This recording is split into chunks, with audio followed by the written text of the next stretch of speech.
Nothing will crush a real estate investor's spirit like landlord stress. The difference between being successful and miserable in managing properties is education. Welcome to Landlord University, where landlords learn. Landlord University is recorded from inside the RentPrep office, where Stephen White and Jeff Pearson share the lessons learned from working with some of the most successful landlords. Welcome to Landlord University in the News. I'm Jeff Pearson. I'm here with my co-host, Stephen White. Hello, Stephen. How are you doing today? I'm pretty good, Jeff. Excited for another episode of In the News. We got Jennifer here today. How you doing today, Jennifer? Doing great. Hi, everyone. Hi. Hello. So, what do you have for us today in the world of news and things that are affecting landlords? Well, today I have a news story that's out of New York. It has to do with landlords that can qualify for low-interest loans. They get those from the Department of Housing Preservation and Development. And those loans are available to landlords so they can do renovations and especially so they can fix building violations. Of course, New York has an enormous population that requires rental housing, and so that's a nice resource for those landlords. However, there was a recent audit done through the department that found that there isn't really a very good system for verifying whether or not these landlords actually apply the loans to these fixes. The audit discovered almost $20 million and 34 buildings that went through the audit, and they found more than 500 open violations that were 2 years or more past the deadline that they had to make fixes for those violations. So this lack of oversight in this department is now a really big issue that the city is hoping to remedy. Yeah, it's a crazy amount of money that they put up for this, and it was $1 million for 31 units. Is what they give in the example here. It's mind-boggling to me that what did they do with the money? Nothing was fixed. It doesn't make any sense at all. It reminds me of, you remember after Hurricane Katrina, they issued out all those cards, and then they found that people were going to liquor stores or whatever, or strip clubs or whatever Yep. they were doing with the money. There has to be some sort of accountability factor. You can't just give somebody a check and say, here, do the right thing. Unfortunately, and being in New York, we see it a lot of times and deal with it a lot of times that there's not a whole lot of trust in the system. So you have to have some sort of a follow up and some sort of an audit system much earlier than 2 years down the road and say, hey, what have you guys been doing with this? Because it's a great program that could be really beneficial to landlords, and you hate to see a couple of people blow it for everyone else. Yeah. And So it can be beneficial to landlords, but it can also be beneficial to the tenants. yeah, The whole goal of this program is to make these units more livable and to take care of these violations so that the tenants aren't living in substandard housing. So here's an opportunity for tenants to get the upgrades that they deserve under the law. And obviously, these landlords are not taking that money and putting it to proper use. And as you said, Steve, the fact that they just hand this money out and don't pay any attention to what people do, and there's no accountability, it doesn't make any sense at all. no. And I hate to say it, but I think that, like anything else, there are always those small handfuls of people that sort of give everyone else a black eye, whatever whatever group they're representing. But certainly in New York City, some of the worst horror stories I've ever heard about landlords come out of New York City. And I think anytime that you have a huge population of that, or a huge city, and you're dealing with it, those tend to those types of things tend to kind of float to the top, and they get reported on and heard about. And so it's definitely a black mark for landlords in New York City who already don't have a very good name. Yes. And it does, and it's unfair, like I said, to a lot of the landlords, because I'm sure most of the landlords that listen to the show, or they're out there in the rest of the part of the country, are different types of landlords. They're good landlords, real estate investors, people trying to do the right thing. They're far from the slumlord that exists in a lot of these bigger markets. And when you're talking about that amount of money, they said, as Jennifer mentioned, for 34 buildings that received nearly $20 million in low rate loans, they had over 500 open violations in those buildings 2 years after the deadline had passed. So if they're loaning out that amount of money, the cost it would take to have even one full-time person would be more than worth it to have that person inspecting these things and following up. And Yeah, I understand there's always more to it than that, but it just makes sense when you're dealing in that amount of money that you take a little bit and make somebody responsible for following up on that kind of stuff.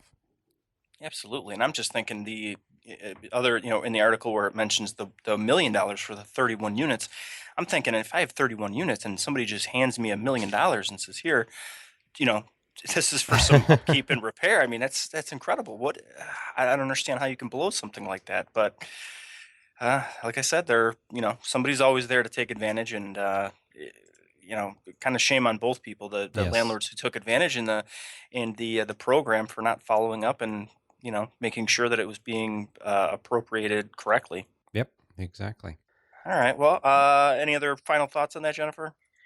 Just that it's better late than never if you're a landlord and you're looking to, skirt around some of the laws or something like that. Eventually it will catch up with you. So, Yeah. even Yeah. if you get away with it for a little while, keep looking behind your shoulder. That's Yeah. right. Well, definitely interesting too. If you're a landlord, especially in a larger market, never hurts to check with your local Department of Housing, just to see these programs exist out there, and a lot of landlords don't even know that they do exist. So there may be things in your own market that do give you the ability to do something like this and maybe get some money to help fix your buildings up or your units. And if you do get it, do the right thing and put the money to Right, good use. Yeah. right. Well, Jennifer, let's look at what we have for our next article today. Well, sure. This story is probably familiar to most listeners. I'm sure everybody's been following the Ebola infection patient in Dallas. But as far as apartments go, the apartment where this patient had been staying while he was sick has been cleaned by a Dallas hazmat team. They are now finishing the cleanup and have. It's been interesting for the media to follow. They've been, watching these fellows go in these astronaut type suits, cleaning everything out several times over. But what's interesting is that neighboring apartments to this Ebola apartment were never evacuated. So you have people going in and out in these hazmat suits while neighbors and children are living right next door. Of course, you'd have to look at how Ebola is transferred.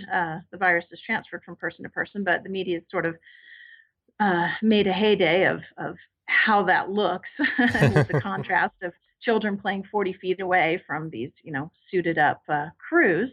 But now, just officially, the apartment is clean and certified cleaned and deemed livable by these officials. So it's now ready for new residents. So I was really curious about this landlord and how he or she was going to deal with this stigmatized property. Tell me about it. I mean, Yeah. geez, we talked a couple of weeks ago about haunting or something. I mean, that's up to your own belief whether that's going to bother you. If you got somebody that if you're living in the Ebola apartment, your belief system's out of the equation here. I mean, it's a scary thing no matter what. I don't think I'd ever feel comfortable in there. But you're right with the neighbors too. And if I'm not mistaken, I'm just remembering from the news images that I've got in my mind. It was a pretty sizable apartment unit, right? Mm-hmm. Or a complex. There was probably Yeah, 10 or 20 units in there. correct. Yeah, I'm thinking what a nightmare for this landlord. Jeez. And, some of these people who are being quarantined and, I'm sure the landlord's not footing the bill on anything, but like you Not said, this one, yes. but yeah, yeah, but just the stigmatism of having, um, the Ebola place. I mean, so that's tough. That's tough on the landlord for sure. And the residents there. Yeah, yeah, I'm sure it's not an easy thing for the people who live on either side of that apartment to come to grips with. And as Jennifer mentioned, I mean, the science says that the way Ebola is transmitted is through direct contact, and either through the person or their bodily fluids. So it's not as if just living next door you're going to get it through airborne contact or anything like that, but it's still a pretty unnerving situation to live in, especially when you see these people show up in those moon suits and they're in there cleaning the place out. Makes you wonder, wait a minute, what about me? Right. Well, I'm watching the news stories and you can't help but get a little uneasy just thinking, oh, it's in our country. I mean, I'm in New York and that's Texas. It's a world away, but you're still a little bit unnerved. Now I'm imagining if that was literally next door, or in the Yeah. apartment next door to me. That's it brings a whole new level of realism to this issue and to the problem. So yeah, not very comfortable for anybody, but hopefully, I think they have pretty much for the most part got everything contained, and at least from the article here, it says that they cleaned the place up pretty good, and um, they mentioned that they cleaned the carpets, the floors. Me personally, if it was mine, I'd rip everything out. I'd probably cut the place of carpeting and drapes. Maybe that's overboard, but just for my own peace of mind, I think. But yeah, it'll be interesting to see. Hopefully this is the last issue of it. But if it does become an issue or it happens again, you know, eh, again, from the landlord's perspective, just really, it's the unlucky lottery. It really is, and it's unfortunate for that landlord. Hopefully, they are able to rent it again and move forward.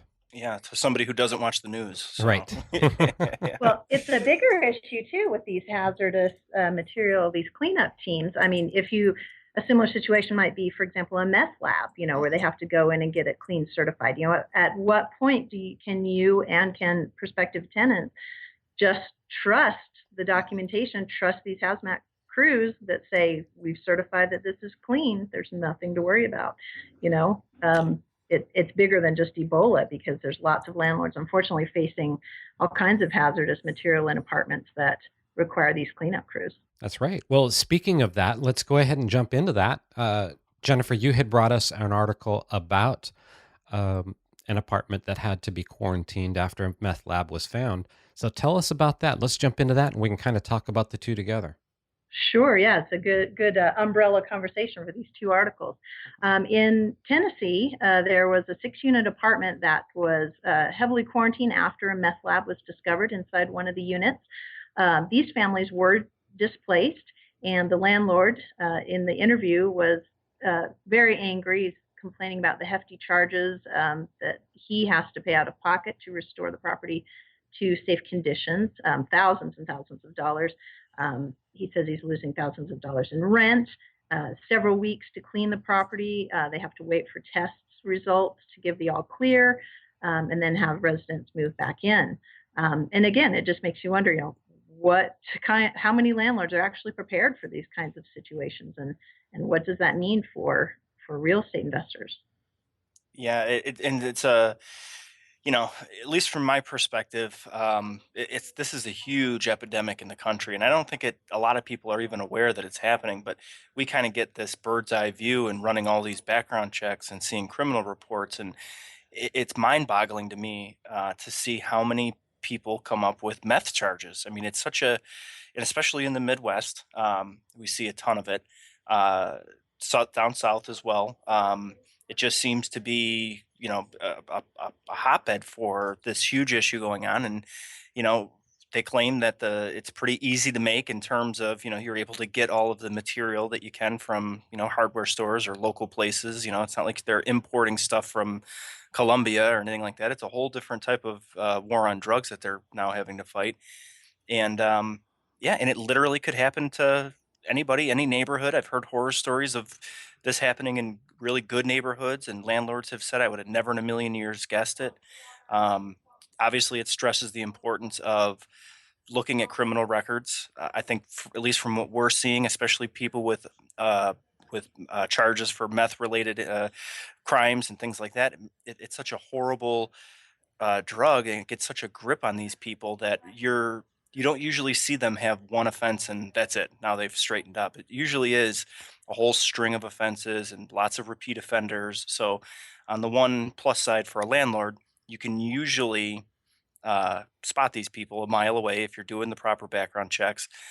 The unfortunate side is, I'm sure, as every landlord has in the back of their mind, there's people that you're going to be the unfortunate first person to have to deal with it, and they're going to decide in your property that they're going to go ahead and be a meth lab, a manufacturer, and start doing this stuff in your property. So sometimes there's not a whole lot you can do, but there certainly is a couple of steps that you can take just to reduce the risk of this type of thing happening.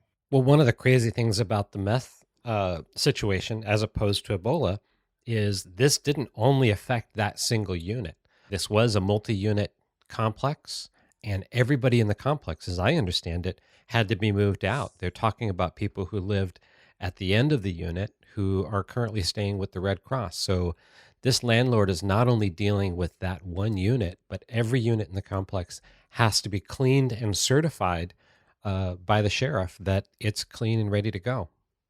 It's horrible. What a, can you imagine the loss that the landlord's taken from, the missed rents and, the cleanup and everything else. And I don't know, maybe Jennifer, if you think I'm wrong, but I don't see Montgomery County covering this for this landlord. No, that's definitely not standard practice for municipalities. One thing I have seen as I've been sort of cruising different articles is possibility of insurance coverage for reimbursing landlords for situations like this. I know there's a lot of conversations going on. I'm planning on researching that a little bit further to see how the increase in meth labs and rental properties is affecting landlords and their insurance, and what resources landlords actually have to help recover some of these costs. But I haven't ever encountered a situation where a municipality has been able to reimburse or help out landlords for costs like this. Right. And I'm thinking even, I'm somewhat familiar with some of the tenant risk insurances that are out there. So in other words, landlords can have a policy that protects them in case the tenant is evicted, and they'll, help reimburse some of the cost of the eviction and things like that. But from what I've seen, most of these policies have such lengthy, disclaimers and clauses and everything.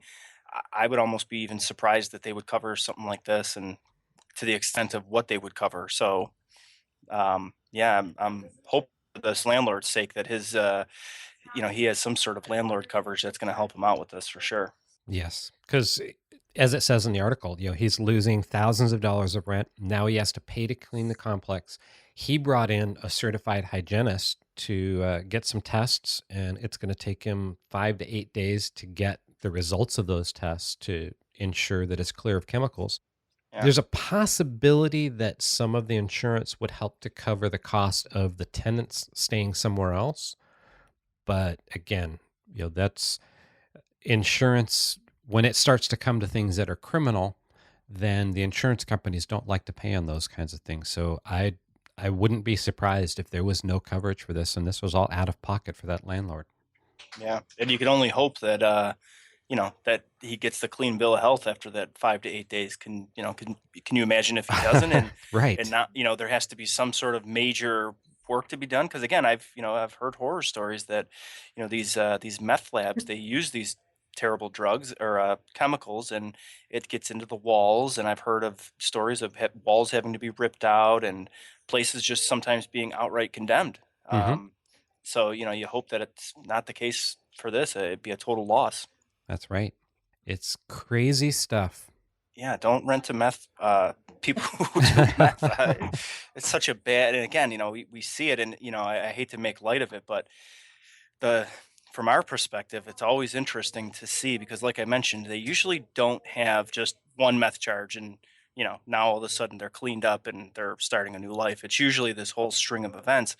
And you could see this kind of chronological timeline of their addiction. You usually the first time that they're arrested, and we see their mugshots, so we see the first time they're arrested, and they may look a little strung out, or they've had a rough night.